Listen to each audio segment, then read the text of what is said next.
जय जय रघुवीर समर्थ. समर्थ म्हणतात की मनुष्य जन्म मिळाला आहे तर तो जन्म आपल्याला सार्थक करता आलं पाहिजे आणि आपलं जीवन हे आनंदाने आपण जगलं पाहिजे असं समर्थ आपल्याला ते सांगतात. समर्थ म्हणतात की 83,999 योनी फिरून आल्यानंतर आपल्याला मनुष्य जन्म मिळाला आहे आणि म्हणून समर्थ म्हणतात की या मनुष्य जन्माचं आपल्याला सार्थक करता आलं पाहिजे असं समर्थ आपल्याला ते सांगतात. आणि म्हणून समर्थ म्हणतात की प्राण्यांसारखं जीवन जगू नका. प्राण्यांना बोलता येत नाही, कुठं फिरायला जाता येत नाही आणि त्यांना मनुष्य एवढी बुद्धीही नसते असं समर्थ आपल्याला ते सांगतात. आणि म्हणून समर्थ म्हणतात की मनुष्य जन्म हा असा अनमोल देह मिळालेला आहे. त्या देहाचं आपल्याला सार्थक करता आलं पाहिजे आणि आनंदाने आपण जीवन जगलं पाहिजे असं समर्थ आपल्याला ते सांगतात. समर्थ म्हणतात की प्रत्येक दिवस हा माझ्या आयुष्याचा शेवटचा दिवस आहे. प्रत्येक दिवस हा माझ्या आयुष्यातला शेवटचा दिवस आहे असे जर समजून आपण जगलो तर खरंच म्हणले समर्थ त्या दिवशी एवढे उत्तमाचे आपल्याला विचार येतील, एवढं उत्तमाचं काहीतरी करावं, काहीतरी सत्कर्म करावं, काहीतरी पुण्य आपल्या पदरी पाडून घ्यावं असं आपल्याला नेहमी वाटेल. आणि म्हणून समर्थ म्हणतात की नेहमी आपण उठलो की म्हणायचं की हा दिवस माझ्या आयुष्यातला शेवटचा आहे, त्यामुळे हा मी दिवस उत्तमाचा घालवणार आहे असं जर आपल्याला मनाला जर म्हटलं तर खरंच आपल्याला खूप आनंद होईल आणि आपण खरंच उत्तमाचे उत्तम कर्म करण्याचा आणि उत्तम काम करण्याचा आणि इतरांचा आशीर्वाद घेण्याचे काम आपण करू, प्रयत्न आपण करू असं समर्थ आपल्याला ते सांगतात. समर्थ म्हणतात की बऱ्याच ठिकाणी आपण जॉबच्या ठिकाणी कामाला जातो त्यावेळेस पालक लोक आपल्याला घालून पाडून बोलतात, आपला अपमान करतात, आपल्याला त्रास होईल असे शब्द वापरतात किंवा बाहेरचे कोण मित्र मैत्रिणी खूप आपल्याला काहीतरी कारणानिमित्त वाद होतात, मग वादाने शब्द वाढतो आणि मग आपल्याला जे आपल्याला ऐकायला सहन होत नाही ते शब्द आपल्याला ऐकावं लागतात आणि मग आपण त्याच गोष्टीचा विचार करतो आणि आपल्याला मानसिक त्रास होऊ लागतो.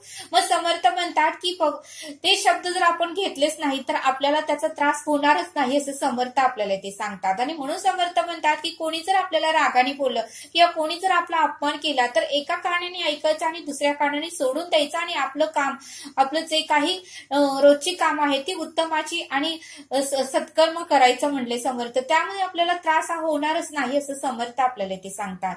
आणि म्हणून समर्थ म्हणतात की जीवन हे एकदाच मिळतं, त्यामुळे सतत टेन्शन, सतत कोणत्या ना कोणत्या तरी विचारात राहू नका. आणि म्हणून समर्थ म्हणतात की जे काही आपल्याला आयुष्य मिळालेलं आहे ते आयुष्य आनंदाने आपण जगलं तर खरंच आपल्यामुळे समोरची व्यक्तीही आनंदित होते आणि आपल्यालाही आनंद होतो आणि तो दिवस आनंदात जातो असं समर्थ आपल्याला ते सांगतात. ते समजावून सांगण्यासाठी समर्थ आपल्याला एक बोध सांगतात. समर्थ म्हणतात की एका गावामध्ये गुरु आणि शिष्य आले होते. त्यावेळेस मात्र त्या गावकरी लोकांना ते गुरु आलेले त्यांना आवडत नव्हतं. त्या गुरूंचा सगळेजण जय जयकार करत होते, सर्वजण गुरूंची पूजा करत होते, सर्वजण त्यांच्या चरणाची पूजा करत होते, फुलं वाहत होते आणि त्यांना जे काही जेवण वगैरे आणून देत होते आणि त्यांचं रोज सगळ्यांना निरूपण सांगायचे, उत्तमाचा मार्ग सांगायचे आणि शिष्य लोकही सर्व गावकरी लोकांना उत्तमाचा मार्ग दाखवायचे. पण ज्यांना काही सत्कर्म आवडत नव्हतं किंवा उत्तमाचा मार्ग आवडत नव्हता ते लोक मात्र गुरूंवर रागराग करायचे, गुरूंना शिव्याश्राप द्यायचे, गुरूंना बरंच काही फालतू बोलायचे, सर्व गावासमोर त्यांचा अपमान करायचे. त्यावेळेस मात्र शिष्यांना वाईट वाटायचं पण गुरूंना वाईट वाटत नव्हतं. गुरुदेव मात्र स्मित हास्य करायचे त्यांना आणि पुढचा रस्ता चालायचे. असं करत करत खूप दिवस झाले. शिष्यांना मात्र वाईट वाटू लागले. शिष्य म्हणू लागले की गुरुदेव हा माणूस रोज तुमचा अपमान करते, हे गावातले लोक रोज तुमचा अपमान करतात आणि ते आम्हाला सहन होत नाही आणि तुम्ही त्या व्यक्तींना काहीच कसं बोलत नाही आणि आम्हाला त्याचा त्रास होत आहे. तुम्हाला जर बोलायचं नसेल तर आम्ही बोलू का? त्यावेळेस गुरुदेव म्हणाले, अरे तुम्ही लहान बाळ आहात, तुम्हाला काहीही समजत नाही, वेळ आल्यानंतर मी नक्कीच या सर्वांच्या प्रश्नाचं उत्तर त्यांना देऊ. असं म्हटल्यानंतर शिष्यही गप्प बसले आणि पुढचा रस्ता चालू लागले. पुढच्या गावात गेल्यानंतर जे कोणी लोक त्यांना त्रास देणार होते तेही पुढच्या गावातही आले आणि बरंच काही गुरुदेवांना बोलू लागले, गुरुदेवांना शिव्याश्राप देऊ लागले, गुरुदेवांना बरंच काही त्यांना बडबडू लागले. तरीही गुरुदेव गप्पच बसले. मग गुरुदेवांनीही शांतपणे सर्व काही ऐकून घेतलं, सर्वांना निरूपण सांगितलं, सर्वांना उत्तमाचा मार्ग सांगितला आणि सर्व गावकरी लोकही निघून गेले. मग ज्या व्यक्तीने गुरुदेवांचा अपमान केला होता, गुरुदेवांना वाईट साईड बोललं होतं, गुरुदेवांना फडाफडा रागाने बोललं होतं, त्या व्यक्तींना गुरुदेव त्या व्यक्तीला म्हणाले की अरे जर एखाद्या व्यक्तीने तुला जर एखादी भेट वस्तू दिली आणि जर समजा तू ती भेट वस्तू स्वीकारलीच नाहीस एखाद्या व्यक्तीने जर तुला भेटवस्तू दिली आणि ती जर तू घेतलीच नाही, तू स्वीकारलीच नाही, तर ती भेटवस्तू कोणाकडे राहील? त्यावेळेस ती अपमान करणारी व्यक्ती, गुरुदेवांचा अपमान करणारी व्यक्ती, गुरुदेवांचा रागराग करणारी व्यक्ती म्हणाली की ती जर भेटवस्तू मी स्वीकारलीच नाही तर ज्या व्यक्तीने ती भेटवस्तू मला दिली आहे त्या व्यक्तीकडेच ती भेटवस्तू राहणार. मग गुरुदेव म्हणाले या प्रश्नाचं उत्तर आता मी तुला सांगतो. बघ म्हटले, तू मला किती दिवस झालं प्रत्येक गावामध्ये तू येऊन माझा अपमान करत आहेस, मला रागाने बोलत आहेस, मला शिव्या श्राप देत आहेस, पण मी तुझे हे रागाचे शब्द मी माझ्यापर्यंत मला घेतलेलेच नाहीत. मी तुझा अपमान हा घेतलेलाच नाही आणि तुझं शिव्या श्राप मी घेतलेलंच नाही.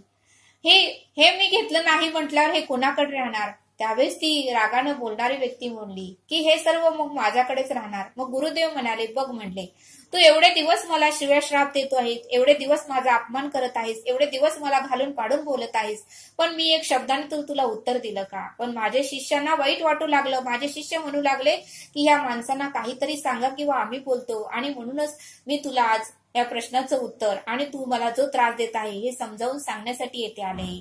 जशी एखाद्या व्यक्तीने भेटवस्तू दिली आणि तू जर स्वीकारली नाही तर ती भेटवस्तू त्यांच्याकडेच राहते, तसं तू मला एवढे दिवस श्राप वगैरे दिला, अपमान केलास, मला घालून पाडून बोललास, मला रागाने बोललास, ते शब्द मी घेतलेच नाहीत तर ते तुझ्याकडेच राहिले. त्यावेळेस मात्र त्या व्यक्तीला मात्र पश्चाताप झाला आणि ती व्यक्ती डोळ्यात अश्रू काढू लागली आणि गुरुदेवांच्या चरणापाशी जाऊन गुरुदेवांना क्षमा मागू लागली की हे गुरुदेव, मला क्षमा करा आणि माझं चुकलं, खरंच मी तुमचा प्रत्येक गावामध्ये आल्यानंतर अपमान केला, मी तुम्हाला शिव्याश्राप दिला, मी तुम्हाला घालून पाडून बोललो, गावातले लोक तुमचं कौतुक करत होते, तुमच्या चरणाची पूजा करत होते, तुमचा जय जयकार करत होते, रोज तुम्हाला नवीन पदार्थाचं जेवण आणून देत होते आणि तेच मला बघवत नव्हतं, त्याचाच मला त्रास होत होता. मला वाटत होतं की गावातल्या लोकांनी माझी पूजा करावी, मला खायला आणून द्यावं, माझ्या चरणाची पूजा करावी, माझा जय जयकार करावा आणि ह्या सर्व गोष्टीमुळे मला जलस निर्माण झाली, तुमच्याबद्दल राग, द्वेष, मत्सर, तिरस्कार निर्माण झाला आणि त्यामुळे मी तुम्हाला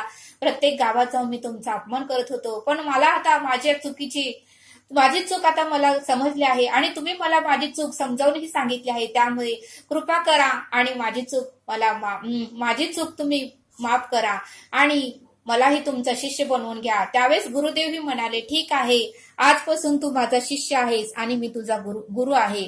आणि त्यावेळेस बघा म्हणले, त्या दिवसापासून जी गुरुदेवांचा अपमान करणारी व्यक्ती, गुरुदेवांना श्राप देणारी व्यक्ती, गुरुदेवांना घालून पाडून बोलणारी व्यक्ती, त्या दिवसापासून गुरुदेवांचे शिष्य झाली आणि गुरुदेव जसं म्हणेल त्याप्रमाणे ती वागू लागली. बघा म्हणले समर्थ,